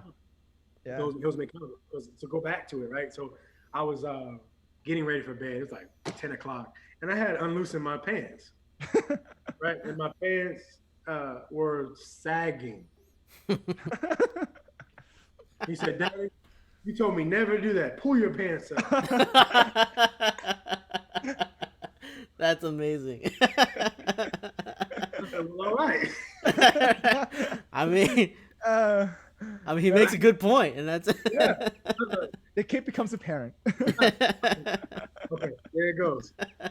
Yeah. No, that's a good. I feel like you're enjoying your journey of being a father, which is, I'm glad to see that, man. Let me tell you. And I mean, you have a good heart. Your heart's definitely in the right place. And people who know you probably admire you a lot. I feel like ultimately it's coming down to I feel like everyone's gonna be learning as it goes. That's just life in general. I mean, and it's gonna be an ongoing basis. And that's the reason why I feel like it's important to you to share that, because I think the more open you are to share it, I feel like, and I'm glad to have you on just because of this. Because for me, this gives me a light, more awareness now. When I have a kid one day, now my subconscious mind think about it. I have to be more careful what I'm gonna do. Yeah. You have to be so careful, so careful, because even with because language, my opinion, and I guess scientifically you can say language is a learned behavior. Yeah. So how you introduce slang. That's true. Like instead of saying thank you, some people say, hey, good looking out. Yeah. So one time I gave him something, saying, good looking out. I was like, hold on. Oh, last week I said good looking out. He sponged that up. Yeah. Wow. Present it back to me. I was like, wow. So you got to be cognizant. It creates this level of awareness that you would never have, because you're your own person by yourself. That's true. But I'm not my own person when I have a child. I'm a image that he tries to emulate, whether it be good or bad. Yeah. Yeah. So you got, even if there's things that you enjoy that may not be good for you, you got to be cognizant. I can't at least not do that around him. Yeah. Or these are things that I know that I do well, that I don't really like to do. I'm gonna do more of them so he can do them. Because he's looking at everything you do. He said, even it goes deeper. He said, Daddy, let's watch a movie. I said, okay. He said, but I want to watch what you watched when you were a kid. Oh. Wow. Okay. Yeah. So I put up the Tom and Jerry's. Tom and Jerry. You realize that they're super violent. Like, you realize they're like back in the day cartoons. They're super violent. Like, are they super violent? I've never rewatched them. I rewatch a lot of this stuff. Let me tell you. Subtle violence, and it's not to the point where they can equate it to like reality, because the correct animation was so bad. Yeah. Back then, like now you got like 2K, whatever, 2021, and yeah, it's true. Yeah. People. It's if you punch somebody, you look like you really punched in real life. Yeah. It's this imagery in their minds that they're starting to have like nightmares and stuff over, because it looks so real. Oh, that's really? True. Nowadays the cartoon is crazy now. Yeah. I mean, I still watch movies and like scary movies, and I'm like, I just can't sleep. So I can see how a kid looking at that and being like, not knowing the context and being like, it would like multiply, like how bad that would be. I got a funny story. Can I share it? Yeah. Actually, we're gonna actually right now we're gonna segue into the funny segue, so you can share. So yeah. Wait, is this gonna be your funny segue, or is this gonna be Is this real life? Yeah, let's do that. There we go. I'm still like waiting for that Mike Wong thing. It's there. No, it's there already. I saw the imagery. It's there. So, all right. Talked about my dad, him being the older brother. Yeah. Okay. Correct. So, and how I get away with it, and it happens in real life. So I just got a message from Debbie Richert. Yeah. Mm-hmm. I'm gonna read it. I don't know if you guys can see that. Can you see it? No, go ahead, read it. No, go ahead, I read see the it. name. I see the name, Debbie. Yeah. Where have you been? Have thought of you often since my tenure at GPD. Really? So GPD stands for Greensboro Police Department. So this woman Thinks that thinks you're that I'm your my dad. dad. Oh, really? Add me on Facebook and sent me a message. Because your dad. Okay, let's be fair. Your dad's named Jonathan Hurd. All right, just be fair. Your dad is named Jonathan Hurd as well. Your dad's name is the same? Yeah, and his son is the same name. They all look alike. They all look alike. Let's be honest. Yeah, I'm just saying, like, come on. That is pretty. That is actually pretty funny though. Is your son also named Jonathan Hurd? What's that name? Is your son also named Jonathan Hurd? You just like have. Oh wow. Okay. Hang on. Let me pull a picture up of his dad. Hang on. Let me show you, Robert. All right. Yeah. Let's. Let me show you. So you can show people what I'm talking about. Unless you have do you have a picture of your dad? You can send it over the chat. Hang on. Let me try to find one really quickly. Yeah. All right. Before that, while you're doing that, let's move on to our extra MSG segment. There we go. So what? Oh, I guess I'll send mine first. Go ahead. Send you first. What are we doing now? It's the extra MSG funny segue that we have. I'm just gonna send this over. Oh, I see the picture now. But yeah, I'm sending this picture over. You guys can check it out. It's a Twitter screenshot where this guy, Joe Gillen, he said, if Wendy's likes this tweet in the next hour, I'll get 100 nuggets at Wendy's. And then Wendy's replies and said, took 14 seconds. See you soon. that is awesome. It's so funny. And the guy says next, "Holy shit!" Yeah, he's like, "Oh shit." I think a lot of these companies they have really good social media people. That's actually pretty good. Wait, does this mean that he has to pay for 100 nuggets? Yeah, I mean you would assume so. Dude, talking about free revenue. I know. Right. This is just free promotion for them. Free promotion, free sales. Yeah, I know, right? This is Wendy said, "See you soon." That's funny. I don't care what you say. All right. So Jonathan, you gonna share your funny thing, or you want me to share? Go next. Oh, okay. So back to Disney. Yep. Sorry, Rob. I wish we could have connected it before today. I have more stories. So obviously I'm Black, and Michael Wong, James Chi are Asian, right? So that was a cultural experience, right? Different experience. And, we are close with our families regardless, like our parents. They're close with their parents. I'm close with my parents. So as they came in, like the initial meeting, I can't remember if it was Wong's parents or... My parents first. It was my parents first. It was your parents first? Yeah. Okay. So they were cool, right? Hey, how you doing, And I started to think about what do they think? Like, think my son has a Black person as a roommate. Like what is going on? And then I think Chi's parents come in. I can't remember who it was, but they pulled me aside and was like, "Hey, just so you know, my mom or my parents have a little weird feeling about Black people because they were, I don't know, had some kind of robbery or something." I don't know if it was your family, Wong, or it was a Chi. I think it was my parents because during the time they have restaurants. That's what it was, because they have restaurants. Remember? I was like, man, chill out. I'm not about to rob. No. I was giving you a warning because I didn't know how they would react. That's what it was, right? And so for me, it was just to make you aware of it. That's all it was, the situation. Yeah. Maybe not. Interesting. That's what I caught up in my mind. Yeah. Yeah. Oh, that's all I have. Terrible. Yeah. Well, hang on. So, can you show the picture though of Jonathan, please, Robert, to the folks who are gonna be watching this on YouTube? This is the picture that he sent to us. Yes. Of Jonathan the one wearing with him in the Disney outfit. Yeah, in the Disney outfit. So this is Jonathan working Mickey Mouse and stuff so scary. Back in the days when he was scrawny, skinny, and so So pretty much, this is the most ridiculous outfit, and all you had to do was so the different roles was like you either wave people, give candy, and what was it? What else? Give candy, and what else? It was there's another role like it's, people, hey, this direction, you should go this direction, right? He's giving out wristbands here. You can see Or the give out wristbands. is that this right one? here. This one's giving a wristband. Yeah, this one's giving a wristband. Yeah, so like it was very simple task if you think about it. Wait, So, this is what interns did? well, this is the extra shifts that we did. Oh, extra shifts. Oh, I see. Yeah. I was like, man, they're paying you a lot to do this. Oh no, he made money. Let me tell you, he made money. But we're not gonna get into that in this episode. That's a long episode.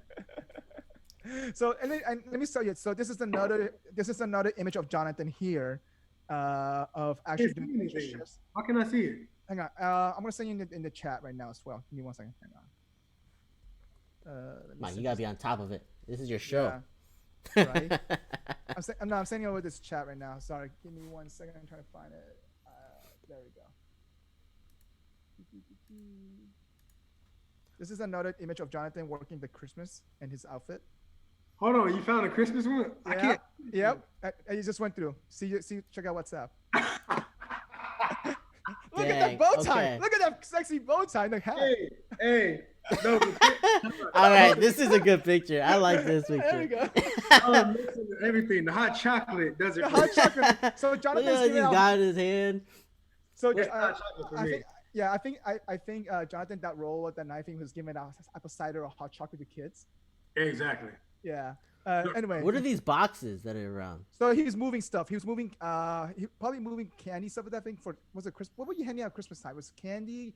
And I what don't else? remember, man. Yeah. So I think Wong, this you is- know more about his backstory than he does. Like he doesn't remember this. No. I purposely went.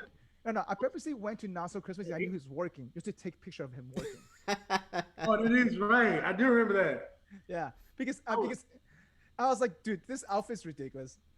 I was so tired, bro. Like, so look, Rob, we would get off an 8-hour shift, Yep. work another 6-hour shift, Yep. be back up at 7:30 to be at work at 8:15. Like, it was crazy. Yeah. We were killing them though, and we would compete on how much money we could make. Yeah. That's what it was. How many shifts we could pick up? That's what it was. Yeah, I would get like, man, it's crazy, 25, 30 hours extra. Extra on top of what we did. Yeah. All right. So my funny thing is not that, but I just sent you guys a link. So if you click on it, look at the very first link. It's called Redditor. Let me know when you guys open that so I can tell. I opened it. Yeah. So for those who are not watching, it's pretty much a meme of a video actually. It says Redditor when their Marvel Minecraft what's his name? Minecraft. Keanu. Yeah, Keanu. Yeah, Chungus. Chungus wholesale meme doesn't reach at least 69 uploads. You went crazy on that. He went crazy. It destroys the table. He literally hammers the table down. Like literally hammers it down. So the original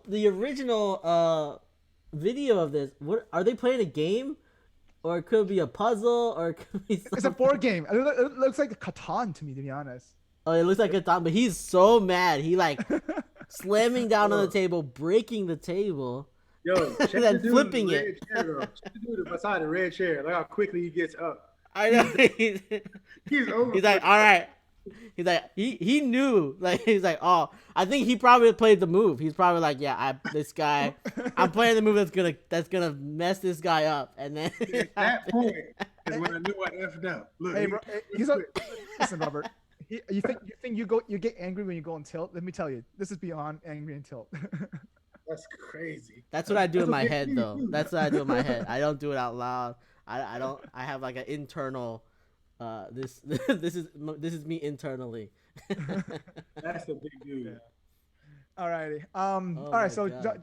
jumping on to the next segue, so Jonathan, we talk. So we know that you stay in shape during the quarantine time, especially with your kid. You run 2-3 miles a day. So now, I mean, obviously, your passion for fitness, goes beyond basketball. And so, I mean, first of all, do you still play? You still shoot around once in a while? Maybe like once every 3 months, man. Really? Yeah, that was my first love, but it's no longer a necessity. Really? It's not no longer a necessity. See, for me, I itch for it. With how bad I am at it, I still itch for it. So That's still itch for it. And one thing, guys, listeners and viewers, whatever, I admire about Mike, he's gonna keep going back to the court regardless if he scores a point. That's true. Yeah. Long Distance. Distance. It feels like he's Curry, but he can't even really get it up there like that. Hey, listen, let me tell you, my shot has improved dramatically. Let me tell you, okay? So I was like, hey, I'm like, whoa, you can't even touch the net. He's like, no. He's like, I'll go up and just dunk it real quick. He's like, but you're black. You're black. That's why. I did not say that. Man, Wong, I didn't know you said this type of. No. First of all, I didn't say that. So I played. So, okay. So here's a little background story to this. So we were first time playing behind Mickey Reed Street, right, basketball court. I mean, I knew Jonathan was athletic. I didn't know he can dunk. I mean, especially for his height. He's like, for a point guard, he's pretty tall-ish to some degree, but that's like below average. Wait, how tall are you? Like 6'1", 3/4", 6'2". Yeah. Okay. And so, but I didn't know that he was athletic enough to dunk, right? And so obviously he caught him off guard. Yeah, he caught him off guard, and he showed me he could dunk. And then I'm like, damn. That means, and obviously he told me that he played, he was qualified to play D2 level school, but I didn't know how athletic truly he was until that, And I was like, man, that's because you played high school career. Part of it because you're black, all this stuff added up for you. I was like, I don't want to. Everything added up for you to be able to dunk. That's what it is. All these things. I don't want to paint this picture that Wrong is a racist, by no means. Yeah. It's just we all vibe on the differences between the cultures. Yeah. And he and I kind of educated him, at least from my vantage point, on why I feel like a lot of African American black people have a athletic advantage, right? So we talked about it, right? It goes back to slavery. Dude, we talked about that. We talked about breeding slaves for the best athletic abilities. Well, the right? best to be the best of the best, man, to help. You get the best guy, the best girl to have a baby. Yeah. Slowly but surely, you weed out all the bad, undesirable traits. Yeah, that's true. And you get all the basketball players. That's how it works. All the football. That's why all the football players. That's why we run the NFL. Yeah. We run the NBA, yeah. Right. All the things that require a physical prowess. Yeah. Yeah. But I mean, but ultimately, anyway, that whole story, he got me off guard. I don't know. It was just funny. So back then, I couldn't touch the net. I was like, damn it, I'm going to work the next 6 months just to at least try to touch the net. He still can't touch that, Joe. I can touch the net. No. You can touch the net now? Are you sure? Yeah, I can touch the net. But here's the funny. No, hang on. Here's a funny. Yeah, you need to be. I need a video, or it's just shenanigans. Jonathan, you're gonna laugh about this story here. So me and my friend Josh, back in college, we had a bet. Was it after college? Actually, a year after college, we had a bet. We're like, okay, you know what? He bet me, I think within that year, can I touch the rim, right? And so. Let me tell you, I got close, but not near though. Like I couldn't do it within a year. It was just close, like 8 inches or like about 3 inches off. 3 inches off. You know what? Is that he's like 2 feet from the rim. Right. He's close. He's getting there. No. So I was like probably about 3 inches off. I was so mad. I said I couldn't do it for the year. So I challenged him the next year. You know what? I'm gonna close that gap the following year, right? So I lost the bet back-to-back years because I couldn't do it back-to-back years. I mean, you know what? Okay, wait, I feel like there's a lot of natural ability there to like be able to do it, but can't you do like squats and stuff to like get more power? So for me, it was more. I feel like I've reached my capacity in terms of like I think part of it's DNA and related as well because my dad. I'm the tallest in my family. My dad, he's 5'4". I'm like 5'9", and for me, that's good. Yeah, that's what I'm saying. Like, I feel like that height level, I already surpassed that. But even my grandpa, my grandpa's 5'2". My grandpa's 5'2". So is that fair to say that's tall for most Asian people? No. So most of if you're from the South, the height tend to be shorter than from the North. This is why you see Yao Ming. An average height in the North side of Asia, for some reason, is like over like 5'10" for some reason. I don't know why. But the average height in South Asia, like Hong Kong area, it's like 5'3". It's really weird. It's super. But your mom and dad aren't the same. They're not of the same old Asian culture, right? They are. They're from the South. So my mom is 5 feet tall, 5'1". My dad's like 5'4". So for me, lucky there. I got lucky because being 5'9". Yeah, my mom's like 4'11". My mom's like super short. My dad is like I think probably 5'4", and I'm like 5'5". And then my brother is like 5'9". My like half brother is like 5'9". Yeah. Well, the thing is that though, I think American food helps a little bit. Let me tell you those home. I don't think so, You know? because I ate American food. My brother, my half brother, he was in Vietnam. Like, he grew up in Vietnam, so he came over like midway through high school. So he didn't grow up on American food. Well, also too. Okay, so I was never athletic or worked any workout during high school. I feel like that. I think during your growth progress, your growth spurt helps a lot. And I mean, I didn't become really actively until freshman year of college. That's why I fell in love with pretty much every sports there. I started shooting around, I guess, senior year of high school, and as I became more in love of basketball, more as I follow college basketball, to be honest. And so College basketball. Wow. Yeah. I mean, I followed NBA a lot. Well, I follow NBA though, but I was like more just for as a fan base, not to actually play. So I shot around, high school in the street with some friends, not just for fun, not necessarily like, hey, I'm gonna try to become better at it, just for fun. And then listen, Robert, this guy has a passion for some basketball, man. Yeah. Wholeheartedly. I know. I've seen him play. I played when I was like in middle school, and I knew as soon as I started playing, I was like, this is not my sport. I'm too short. I can barely shoot anything. I'm short, so I can like dribble low and nobody can catch me. But that's all I can do. It's like either dribble and pass. That's my thing. Let me pause then, Robert. Huh? Let me give you a choice. If I'm playing God, right? I don't know what you guys' spiritual belief is, but if I'm playing God, and I gave you the option to say, okay, genetic prowess or intellectual capacity, you have to choose. Which one would you choose? I'll go intellectual 100% of the time, just because you can learn to do well, whereas like athletically you only have like there's only a couple ways you can go. You go professional athlete, you do like certain things, like, but intellectually you're gonna be able to do well in life no matter what if you're smart. Wait, you say genetic over intellectual? I would pick genetic just because I think that's a fixed thing. And the reason why is because you can always develop your intellectual. If you have the right framework, the right people around you. I don't know. I've met a lot of dumb people. I don't know if that is them not wanting to be smart or if they just can't be smart. Well, no, come on. Let me tell you. So Kobe Bryant, I'll give you an example, right? This guy, he's known for basketball, but let me tell you, you think he's passionate for languages? Oh yeah, he knows what you knew. Like no, but he's a smart guy too. He has both, right? I feel like he's one that has like he's smart. He developed that though. He had the right framework, the right mindset, the right culture to do that. I mean, think about this. You're making conditions here. Yeah, that's true. That's what I'm saying though. In terms of depends on the condition. Cut and dry. You had to choose that. You don't know. You're taking a risk if you had the framework or not. Yeah. If you have the basis of intellectual or like physicality of things, which one would you choose? And the physicality is strong, like from a genetic piece. Gotcha. I mean, this is tough though because I feel like genetic is a fixed thing, and it's like you have it, or you don't. Intellectual, you can evolve it. That's the thing. Not always, not like to Robert's point. Like not everybody has the capacity to. That's true. You can evolve it, but only to a certain extent. I feel like I couldn't get smarter than, I don't know, Elon Musk or something. I don't think I could get to that level, but I could be very smart. I just can't. Like, there's a certain limit to everything. So I think everybody could be smart, but your journey is different because your timing would be different. I just feel like I don't feel anyone is stupid. I feel like you got to put the effort. Someone may have to put more effort than somebody else could, but you could always reach to that level. It's just that how many hours are you willing to sacrifice to put into that level, right? So it goes back down to like It said that if you want to be smart as Elon Musk, is that, listen, let me tell you, this guy works 100 hours a week. Do you work 100 hours a week? Do you put the effort to do that?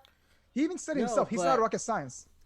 I get it. Yeah. But there's a certain limit to how much you can. I agree. It comes natural for some people. Let me tell you, there's no doubt in that. I feel like it comes natural for him.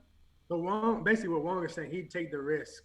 Understand? He's like, I want to be a physical phenom, and then for sure. And then I hopefully I have the motivation to get smart. Well, the thing is, like, if I had the physical phenom, if I know for a fact I could become a pro player because now I made my money. I just spare time. But there's a lot of physical phenoms that don't get to that level because what is around them, what they get bored into just doesn't give them that opportunity, right? So I feel like I if still you're risk it, smart, okay. you're going to have the ability to you have more options, right? Than just go to You NBA, know, go to sometimes you're NFL. too smart for your own good, though. You know that, right? That's the worst. That's the That's same. true. That's It's the true. same thing. There's You're too smart for your some own guys good. that you can be like Sheldon Cooper and can't like live in life. But I'm just saying, because if you're too smart for your own good, your ego goes up. I think that ego, it blindsides people left and right, and sometimes you may not be aware of that. Let me tell you from a personal experience, at least my own ego, I did do a lot of self-auditing for that, and it's hard to do that, and I feel like it took me a while to develop a habit to kind of self-audit that. So if you become, I feel like for certain aspect of it, I feel like genetic is just so hard to obtain, and unless you get, Possible. it's impossible. Yeah. Yeah. Nobody can go out and buy more height. But exactly, dude. Let me tell you, if there was a market for that right now, I'll be in it. Let me tell you. You've seen the Instagram apps, right? They have. I know.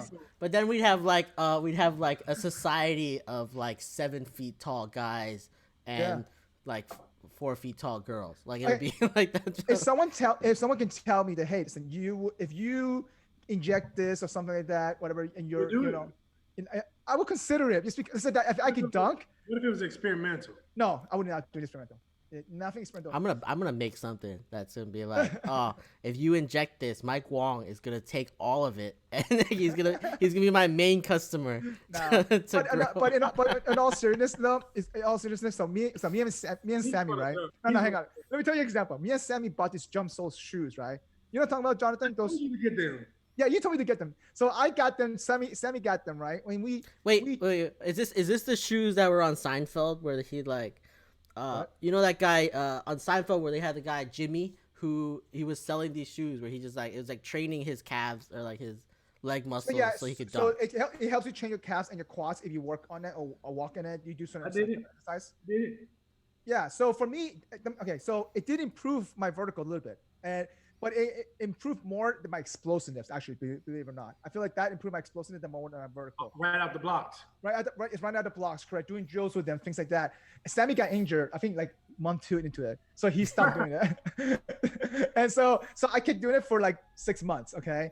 And I'm like, okay, I saw a huge improvement on it, but my ankle was getting sore. So I took a 2-month break from that. Because what it does, it tends to put weight on the front of your foot. So that way it kind of helps you, describe what he's never seen. Describe. Oh yeah, let me describe a little bit more. So here, let me actually show you a picture. It'll be better. So they're called jump soles, and I think they still sell them. Yeah, they're still making them. Yeah. Jump soles. Maybe I can Google them. They're on Amazon, man. Let me show you the Amazon link here. my vertical. Oh yeah, these are just like the what I was. The first thing that comes up: review of jump soles and string shoes. Yeah, I mean it's good. To a certain, obviously, there's certain limits to that. I feel like, but if you kept working on it and using it, I feel like that does improve your explosiveness. And I'm not trying to promote this, but anyway, the whole point of this is that I got stock in jump soles. That's what I felt like I literally reached my limit with that, But this is going back to the whole bet with Josh. It's like, I was doing everything I could just to like improve my height. So I know I still have them in my garage, man. I would love to just go back into it again. You should get the little insoles for your shoes, man. They give you like 2 inches. Seriously. If I was 5'9", I'm getting them joints for every pair of shoe I own. Going back like for a second, like I think like intellectual versus athleticism, I think motivation has to be one of those things, right? Like it all depends on what your motivation is. That's true. If you are motivated and you have either one of those, I think you're going to, you'll have. Like a higher probability of like getting into like a good situation. I just think that's a. So it depends on. Man, I lost my train of thought. It depends on what society deems as the most desirable. Right. So okay. Think about that, right? So. A lot of women, like if women is your embedded desire, a lot of women desire a taller man. Yeah. Is that fair to say? I would say that's true. So men would be driven to increase their height or be or pride themselves in being taller. So it all depends on what it is, right? I think there's less women that are attracted to intellectual, right? Like they call them sapiosexuals, right? Yeah, Yeah, correct. yeah, yeah. Yeah, Driven by intellectual or yeah, uh, mental capacity. yeah. So it depends on what the desires are, right? If you're Hmm. or what the outside influences are, right? Yeah. So if we are in today's society, I'd say that the motivation would be to be taller for most men. That's true. And I mean, Huh. Interesting. I love tall girls. Let me tell you for sure. And but not like 7 feet tall girls. I mean, I like girls my height or taller. I don't mind that. So Listen, if they have heels on, you'll be okay if they're taller. yeah, of course. I'm okay with that because for me, I'm thinking about my future. If I can get married to this girl being taller, my kids can be taller. Hell yeah. Kids are gonna be in the NBA. It's Yeah. all comes down to kids getting to the does. NBA. It That's does. what it is. Um, hon- honestly, that's a very good perceptive thing. I I'm feel thinking like about when my I'm future, thinking okay? of this question, I'm never thinking of like what kind of girl I can get. It's always more how successful I will be in the end. So like when I'm thinking about success, it's like, oh, I could go into the NFL, NBA, or I can go be like a rich ass finance guy. Like like Well, like it's a not even that. business guy. I just feel like for me, okay, I do think about obviously the future a little bit more nowadays, but like I'm like, you know what? I don't want my kid to be 5 feet tall, especially Yeah, I wouldn't want my kid to be 5 feet tall either, but yeah, you know like what I mean? Like I'm I'm doing all right, so I don't really feel like I know. I'm it's not discouraging that at all. I mean, also at the same If time, you, so your whole thing is money, like the economical piece. for yeah, me, Well, for that's no, fine. me. oh, for you it is. Yeah. Oh, for you, oh, And honestly, that's the level set, right? Because what you'll see, I'm sure you guys have seen, especially this guy, Wong being in Miami for so many years, or close to Miami, you'll Hmm. see a bunch of super ugly dudes, undesirable, Yeah. with these beautiful women. Yeah, And you're yeah. like, "Whoa, how did How did that? this happen? How does that happen?" Well, he's got 2.3 Hmm. disposable income. yeah. I mean, there is that part of the society. To be honest, though, at the same time, I feel like not necessarily the money has the driven factor. For me, it's not the money driven factor. For me, it's just okay. How can I make sure that at least I don't want my kid to go through what I went through for certain things. It's the same thing for you, John. You don't want your kid to go through the certain things you went through yourself, right? And so for me, I didn't hit my growth spurt to be honest until my senior year of high school. Like I went from 5'2" to 5'6" in 1 year, and then in my freshman year of college, I hit 5'9". So it's kind of like, dude, listen, I was the shortest kid in every single thing, and so I don't know. It wasn't. I have a question. Right? So, maybe this will go into the second topic, but so when I was in high school, I was in weightlifting, and my mom and my dad were like, "You shouldn't be doing this because it's gonna make you short. It's gonna like Not your girl. it's Gonna stunt go. your growth." That's what they told me, and I was like, Yeah. I don't think this. I don't know how. By the like, way, Jonathan, how much science they know, but like, is this true? Do Robert you guys used to be have you heard of athletic. this? Jonathan, by the way, Robert used to be a former athletic person in high school. Okay. High school, I played soccer. And then I was in weightlifting for 4 years. I was like a lettered weightlifting for 4 years. Nice. Very Yeah. nice. Yeah, so And so, then okay, after that, I have not gone to the gym for longer than maybe I was 6 gonna say, months. what do you do now, Robert? What do you do now? I can tell you. Right now, we have a spreadsheet that like we're doing Spreadsheet? push-ups, squats, Abs. pull-ups. I don't have pull-ups, but like I'm doing Yeah. like I try to do rows and then abs, and I come on once a week and put up maybe one set. Like that's like that's what I do. Okay. It's hard to get motivated to do anything, in my opinion. So I I mean, agree. Jonathan, for you though, Jonathan, you started like a side hustle during the quarantine time, right? I mean, I know you're motivated by your fitness and stuff. So like, tell us a little bit more about that. Yeah, so I was posting like just figuring it out during quarantine, being creative, and obviously there's an increased need at that point because gyms aren't readily available, trainings aren't readily available. So, Yeah. like I was back to my point, people are what sells products, not necessarily the product. The product can suck. Honestly, it's the person that's selling it. But anyway, so people reach out and you post results, and people are prone to make more decisions, buying decisions around results. So you post like, dang, yeah, I see the difference between last week and this week. This guy may not know what he's doing. Let me just see what his offerings are. So they would just inquire, like, okay, hey, can you train me? I'm like, well, the quarantine, or hey, I don't feel like investing the time to do a personal visit. So what I can do is I can cater um, a individual workout plan that caters to your fitness needs, right? And this is the amount that it's going to cost. Okay, that's not a bad price. Boom, cash at me, send it to them. Right? So that just created this whole business. So you personalized that a little bit. So you started doing it for a few people, and then that just kind of branched out a little bit more in there. That's awesome. Personalizing, and I also started to include that dietary piece of it, right? So I partnered with a registered dietitian, and that person would understand that person's weight, body fat percentage, etc. That's awesome. And that will be a composite of not only good physical activity but also nutrition. I mean, working now is only 10% of the equation. 90% comes to diet. Exactly. Right? So well,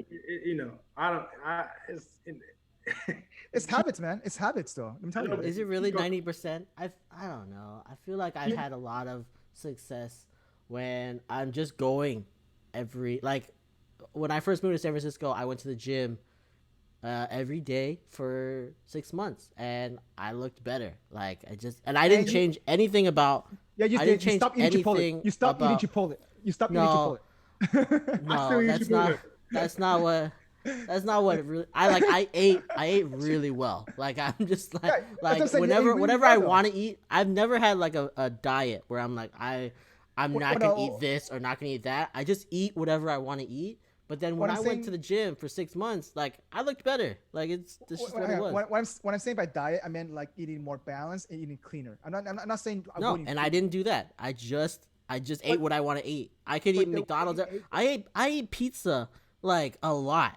I eat pizza so much that it's more than likely unhealthy. Like that's what it is. Keep this in mind though. You became more active than you were in Jacksonville when you moved to SF. That's what I'm saying. I went out and so your total did calorie exercise versus calorie out was different. Remember that in Jacksonville, your calorie in was way higher than your calorie out. So, I mean, yeah, that's what I'm saying. Like it's I don't think that it's diet mostly. I think that it's a combination of the two. And I think everybody's body's different, right, Jonathan? I mean, going back to you were saying before, like, I mean, for you, I mean, listen, I know you don't play basketball as much. You spend more time in the gym and not working on your core, working on your back, working on little things like that, right? Why do you emphasize that a lot more now than just not the physical activity? Just wondering, like, why that? I don't know. Well, it was a pivotal moment in my life where somebody had grabbed my side. wait, they grabbed your chunk side? Yeah, like your fat, like a little fat that you had. I was like, oh, and they were like, getting kind of heavy there. Oh man, that's all the motivation I needed. And that was 6 years ago, and I haven't stopped. Damn. All I needed was a little push. I was already like humble. Hey, some girls just like the little grabbies in the side. You never know. Some people. Some people do. I think you gotta play the odds though. I think most don't. Yeah. You gotta play the odds there. You gotta get like super lucky. That's true though. But anyway, all right. So listen, for those who are watching, you can find Jonathan Hurd at still_2_ right learning, and IG. Yeah. You follow him. Check his posts out. He definitely has some amazing posts in terms of fitness, fatherhood experience and stuff that he's going through. But I know Jonathan, appreciate you having you on, right? No, man, thank you. This is awesome. Listen, bro. No, I mean, listen, for me, catching up with you, man, it's been a while. My dog, you know that. It's been a good time. It's a good time though. But again, for those people, who's not familiar with, just check out social media, check out website, and just subscribe, like this video, right? Follow Jonathan, and hopefully we tune back for the next episode. We appreciate you having on, Jonathan. Keep us posted on your journey, man. Tell your kids to say hi. Definitely. You want to plug anything? You want to plug any takeaway for people? I mean, if you guys need fitness plans, hit me up. Still_STILL__learning. If you need cars, I sell cars as well. I can get you cars. Pretty much. All the side hustles, Jonathan. Dang, side hustles. Yeah, just throw them all out there. I like it.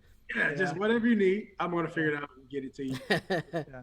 No, that's true. There we go. Yeah. But anyway, we appreciate you on, and thanks everybody for watching, tuning in. Appreciate it. All right, peace. Easy, guys. Thanks for joining us for this episode of the Gluten-Free Organic Thoughts podcast. As always, we appreciate you. If you are watching us on YouTube, please don't forget to subscribe to our channel, like this episode, and leave us a comment.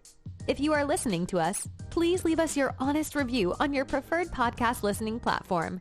And as always, you can find us on social media at Facebook, Instagram, and Twitter at GFOT Thoughts. Drop a comment and give us some feedback. We would love to hear from you. Until next time, see you then.